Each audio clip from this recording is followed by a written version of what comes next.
திண்டுக்கல்லில் தனியார் மருத்துவமனையில் பயங்கர தீ விபத்து, சிறுமி உள்பட 6 பேர் உயிரிழப்பு, 30 பேர் படுகாயம். திண்டுக்கல் திருச்சி சாலையில் அமைந்துள்ள சிட்டி மருத்துவமனை தனியார் எலும்பு முறிவு மருத்துவமனையாகும். இந்த மருத்துவமனையில் 12/12/2024 இரவு சுமார் 9 மணி அளவில் பயங்கர தீ விபத்து ஏற்பட்டது. மருத்துவமனையின் உள்ளே நோயாளிகள் உட்பட 100க்கும் மேற்பட்டோர் சிக்கி தவித்தனர்.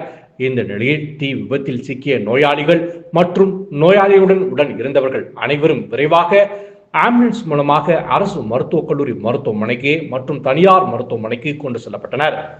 மருத்துவமனை லிப்டில் இருந்த 5 பேர் மூச்சுத்திணறையும், சிறுமி உட்பட ஒருவர் தீக்காயங்களுடன் 6 பேர் உயிரிழந்தனர்.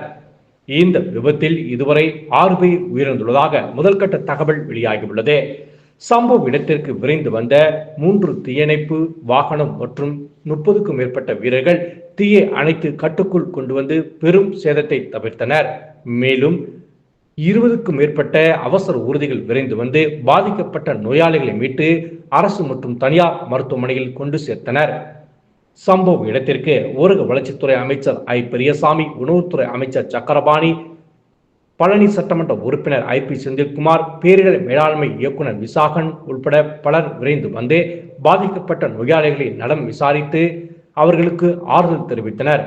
மேலும் இந்த விபத்தில் உயிரிழந்த தேனி மாவட்டத்தைச் சேர்ந்த சுருளி வயது 50, இவரது மனைவி சுப்புலட்சுமி வயது 45, அதேபோல் தாடிக்கொம்பு ரோடை சேர்ந்த மாரியம்மாள் வயது 50, இவரது மகன் மணிமுருகன் வயது 28, என்ஜிஓ காலனியைச் சேர்ந்த ராஜசேகர் வயது 35 மற்றும் ஒரு சிறுமி உள்பட 6 பேர் உயிரிழந்தனர். காயமடைந்தவர்கள் பாதிக்கப்பட்டவர்களுக்கு திண்டுக்கல் அரசு மருத்துவக் கல்லூரி மருத்துவமனையில் தீவிர சிகிச்சை அளிக்கப்பட்டு வருகிறது. மேலும் இந்த சம்பவம் குறித்து திண்டுக்கல் மாவட்ட காவல் கண்காணிப்பாளர் பிரதீப் மற்றும் மாவட்ட ஆட்சியர் பூங்குடி அவர்கள் தெரிவித்ததன் முழு விவரத்தை காண்போம். அதாவது திண்டுக்கல் கார்பஸ் லிமிட்டுக்கு உட்பட்ட திண்டுக்கல் சிட்டி ஹாஸ்பிட்டல்ல இன்னைக்கு சாயந்தரம் ஒரு 9:45 அளவுல ஒரு தீ விபத்து ஏற்பட்டது. அந்த தீ விபத்து ஏற்பட்ட உடனேயே ஃபயர் சர்வீஸ் வாகனங்களும் மற்றும் 108 ஆம்புலன்ஸ் மற்ற ஆல் டிபார்ட்மெண்ட், வருவாய்த்துறை, மாநகராட்சி பணியாளர்கள், காவல்துறையினர் உள்ளிட்ட எல்லா பணியாளர்கள் வந்து மீட்பு பணியில் ஈடுபட்டனர். அப்போ ஹாஸ்பிட்டல்ல இருந்த பெரும்பாலான நோயாளிகளை வந்து உடனடியாக இங்கிருந்து காப்பாற்றி நம்ம வந்து அரசு மருத்துவமனையில் அனுமதிக்கப்பட்டு விட்டார். அதுல வந்து கிட்டத்தட்ட அரசு மருத்துவமனையில 32 நபர்கள் சிகிச்சைக்கு அனுமதிக்கப்பட்டு அதுல 6 நபர்கள் வந்து லிப்டில் இருந்து காப்பாற்றப்பட்டிருக்கிறாங்க. அவங்க வந்து ரொம்ப அவங்க இறந்த நிலைமையில் இருக்கிறதாக முதல் கட்ட தகவல் இருக்கு தெரியுது. இன்னும் மருத்துவமனை டாக்டர்ஸ் வந்து அதை கன்ஃபார்ம் பண்ணணும்.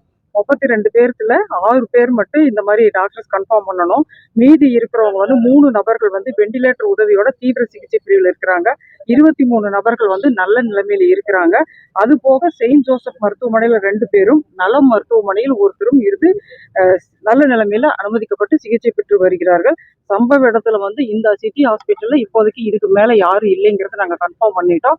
உரிய சிகிச்சை வந்து அந்த நோயாளிகளுக்கு வழங்கப்பட்டு வருகிறது. தேவையான பாதுகாப்பு ஏற்பாடுகளும் நாங்க செஞ்சுட்டு இருக்கிறோம். செக் பண்ணிட்டு சொல்றோம். செக் பண்ணிக்கிறோம். இப்போதைக்கு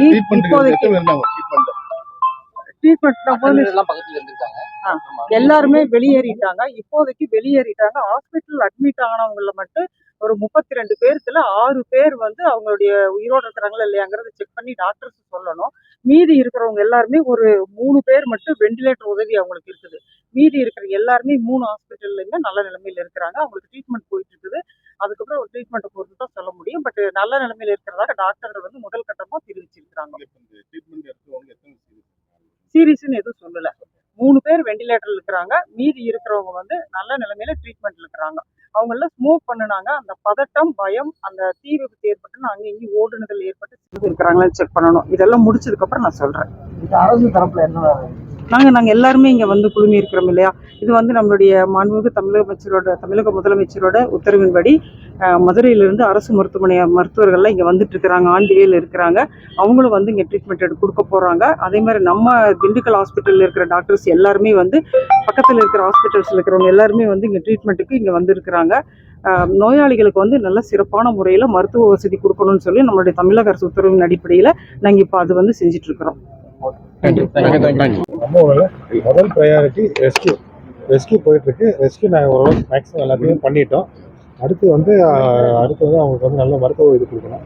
அதுக்கு வந்து நம்ம பண்ணிட்டு இருக்கோம். நீங்கள் ஃபர்தராக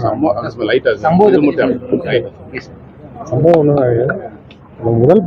முதல் ப்ரையாரிட்டி உள்ள இருக்கிறவங்கள சேஃபாக ரெஸ்க்யூ பண்ணுறதுக்கு மேக்ஸிமம் காவல்துறை டிஎன்பித்துறை சேர்ந்து எல்லாத்தையுமே வந்து இப்போ ரெஸ்க்யூ பண்ணிட்டோம். ஃபயரும் கம்ப்ளீட்டாக வந்து அனுப்பிச்சாச்சு. இதுதான் என்னோட முதல் ப்ரையாரிட்டி. அடுத்து அவங்களுக்கெல்லாம் இப்போ ஹாஸ்பிட்டல் ட்ரீட்மெண்ட்டுக்கு வேண்டி அனுப்பியிருக்கோம். அதில் வந்து டாக்டர்ஸ் மருத்துவர்கள்லாம் முதலுதவியெல்லாம் கொடுத்துட்ருக்காங்க. நல்ல சில கேஷுவாலிட்டிஸ் ஆகிருக்கு. எக்ஸாக்ட் நம்பர் நம்ம கம்யூனிகேட் பண்ணுவோம். அடுத்து வந்து எங்களோட தரப்புலேருந்து வந்து நாங்கள் விசாரணை மேற்கொள்வோம். எதனால் வந்து அந்த தீ விபத்து வந்து ஏற்பட்டது அப்படின்ட்டு நம்மளுடைய சயின்டிஃபிக் டீம்ஸ்லாம் வந்திருக்காங்க.